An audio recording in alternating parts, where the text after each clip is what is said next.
굿모닝 베델가족 여러분, 3월의 둘째 주말이 시작되었습니다.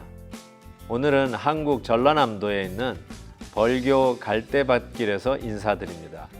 이 사진은 권광현 집사님께서 보내주셨는데요. 벌교는 순천과 보성 사이에 있는 작은 지방 도시입니다. 그야말로 일반 관광객들은 잘 모르는 숨은 관광지라고 합니다. 제가 좋아하는 꼬막 무침이 유명한 곳이기도 하죠. 아내 되시는 권영미 권사님과 함께 이 길을 걸으며 이북에서 이곳으로 월남하여 정착하셨던 아버지를 추억하며 이 길을 걸으셨다고 하십니다. 지사님, 권사님, 지난 주일에 현장 예배에서 만나서 반가웠습니다. 더욱 건강하시고요. 아름다운 사진 나눠주셔서 감사합니다. 오늘 함께 부를 찬송은 483장 너 예수께 조용히 나가입니다. 다 함께 2절을 찬송하겠습니다. 주 예수의 은혜를 입어 내 슬픔이 없어지리 내 이웃을 늘 사랑하여 너 받은 것 거저주라 주 예수께 조용히 나가 내 마음을 쏟아놓으라 늘 은밀히 보시는 주님 그 은혜를 베푸시리. 아멘. 오늘 묵상할 말씀은 시편 62편 1절에서 12절입니다. 나의 영혼이 잠잠히 하나님만 바라며 나의 구원이 그에게서 나오는도다. 오직 그만이 나의 반석이시오 나의 구원이시오 나의 요새시니 내가 크게 흔들리지 아니하리로다. 넘어지는 담과 흔들리는 울타리 같이 사람이 죽이려고 너희가 일제히 공격하기를 언제까지 하려느냐. 그들이 그를 그의 높은 자리에서 떨어뜨리려기만 꾀하고 거짓을 즐겨하니 입으로는 축복이요 속으로는 저주로다. 나의 영혼아 잠잠히 하나님만 바라라. 무릇 나의 소망이 그로부터 나오는도다. 오직 그만이 나의 반석이시오 나의 구원이시오 나의 요새시니 내가 흔들리지 아니하리로다. 나의 구원과 영광이 하나님께 있음이요 내 힘의 반석과 피난처도 하나님께 있도다. 백성들아 시시로 그를 의지하고 그의 앞에 마음을 토하라. 하나님은 우리의 피난처시로다. 아 슬프도다. 사람은 입김이며 인생도 속임수이니 저울에 달면 그들은 입김보다 가벼우리로다. 포악을 의지하지 말며 탈취한 것으로 허망하여지지 말며 재물이 늘어도 거기에 마음을 두지 말지어다. 하나님이 한두 번 하신 말씀을 내가 들었나니 권능은 하나님께 속하였다 하셨도다. 주여 인자하심은 주께 속하오니 주께서 각 사람이 행한 대로 갚으심이니이다. 아멘. 오늘 이 찬송은 우리가 잘 부르는 우리 복음성가에도 그 가사를 그대로 옮겨서 우리가 즐겨 부르곤 하죠. 나의 영혼이 잠잠히 하나님만 바라며.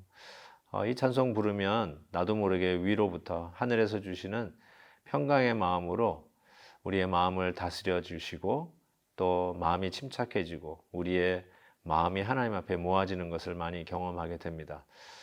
그러나 이 시는 그렇게 평안한 가운데서 하나님 앞에 드렸던 기도는 아닌 것 같습니다.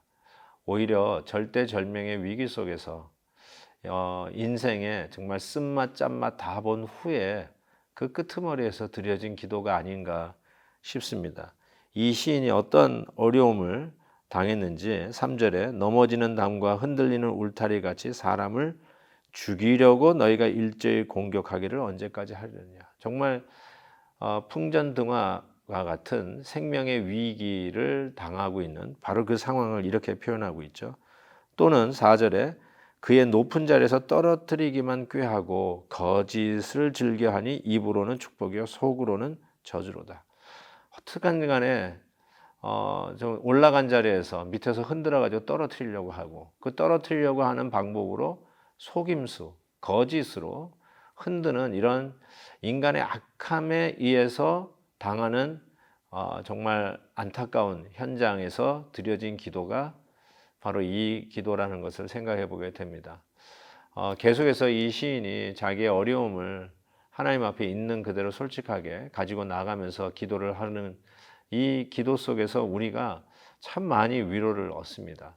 그리고 그 누구를 의지하지 마라, 하나님을 의지하라, 이렇게 이야기를 계속해서 이 시인은 권고를 하고 있는데, 막상 우리의 삶에 우리가 살다 보면 눈에 보이는 것이 현실이고 그 현실감이 진짜 녹록지 않기 때문에 그 어려운 현실 앞에서는 하나님은 온데간데 없고 우리 앞에 있는 정말 손만 내밀면 마치 내 손에 잡힐 것 같은 그것을 잡으려고 우리는 쫓아가는데, 실은 오늘 말씀 속에서 그것이 얼마나 허상인가, 이 시인이 그렇게 해봤는데 이게 다 거짓이다라고 이야기를 합니다. 그러면서 9절에 이렇게 얘기하죠. 사람은 입김이며 인생도 속임수이니 저울에 달면 그들의 입김보다 가벼우리라. 적나라하게 인간의 실체를 경험한 것이죠. 아마 배신당할 때 이 마음에 아멘 할 것입니다. 이 말씀에 아멘 하시지 않으실까 싶어요. 정말 인생은 입김이구나. 또 10절에 보니까 포악을 의지하지 말며 탈취한 것으로 허망하여지지 말라. 정말 이 악한 방법으로 우선순위를 잡고 우선권을 잡고 자기의 수단 방법을 가리지 않고 승리한 것이 지혜로워 보일지 모르지만 절대로 그렇지 않다. 이게 오히려 허망한 것이다. 심지어는 재물이 늘어도 거기에 마음을 두지 마라. 재물이 나를 지켜준다고 생각하지 마라. 지난 주일 설교 기억나시죠?